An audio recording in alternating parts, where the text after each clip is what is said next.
Is Bitcoin the currency of the future, or is it the payment system they're developing? Bingo! It's the payment system. It's the blockchain encryption, and they're interesting things. I think Bitcoin, or the really blockchain encryption that's behind it, has a greater ability to bring more of the world's population out of poverty than anything we've seen in. Well, for one thing, it's a cheap payment system. For one thing, it's a cheap payment system, but it's more important than that. It's more important than that. Blockchain cryptography is all about digital transfer of ownership in a completely transparent and public way. Okay, I don't want to go into any of the math and the complexity behind it, but think of what that means. That means that I can actually record ownership in public in a digital means. 50% of the world's population has a mobile phone. I read an estimate this month that in 2020, 90% of the world's population will have mobile phones. That's probably a high estimate, but that's okay. Now, $35 smartphones. But we're throwing them away, and they can ship them off to emerging markets.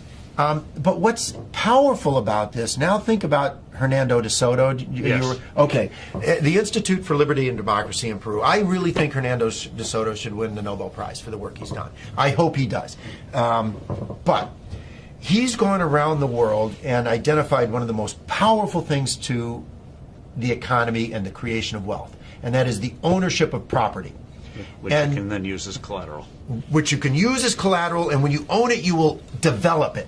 You will. The best thing you can do for the environment is to own it, because when you own it, you make sure it's sustainable for your future family, and that's powerful.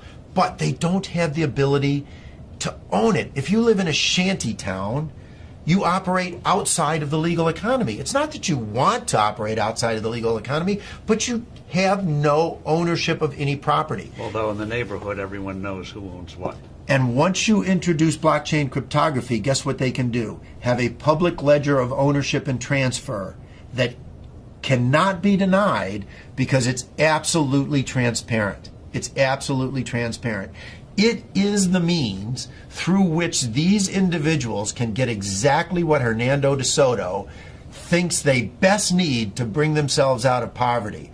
It is so much more profound than that, but at its very basis, it has the ability to give these individuals the right of ownership to property. And that has, more than anything else, the ability to bring them out of poverty. And I can't wait. It'll be adopted elsewhere. I mean, it's such a powerful, blockchain encryption is such a powerful tool. It'll be used by banks. It'll be used by credit card companies. It will become a standard.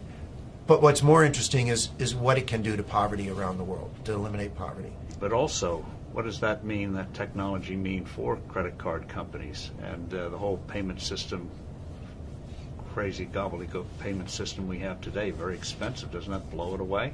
I hope so. I hope so. I mean, think about it. When there was one manufacturer of phones in the U.S. government, what did we have? This big clunky rotary thing that sat on desks. Now, what do we have? Cell phones of all flavors, sizes. I can sit in Africa and on my cell phone take courses at MIT because they're public record. It's absolutely astounding what happens when you can actually innovate around the world and compete.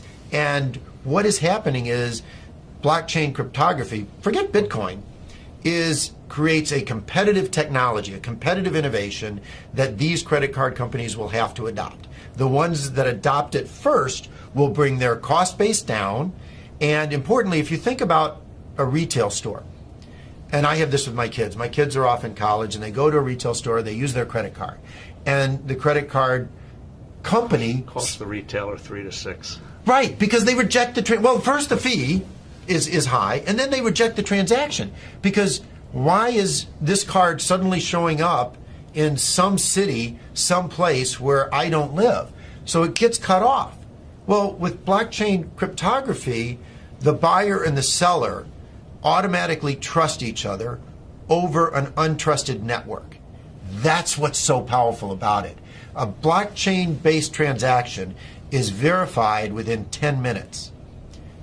It's not verified within 10 minutes for a credit card, which is why 5 to 10% of all transactions are rejected on the spot. It's not verified until often days later. Even a check is not verified for days. And that is completely taken out of the system. So on day one, the retailer's sales go up because they don't have to reject the transaction and they save on the fees. It doesn't really get much better than that if you're looking for a disruptive innovation in any single industry. It's wonderful.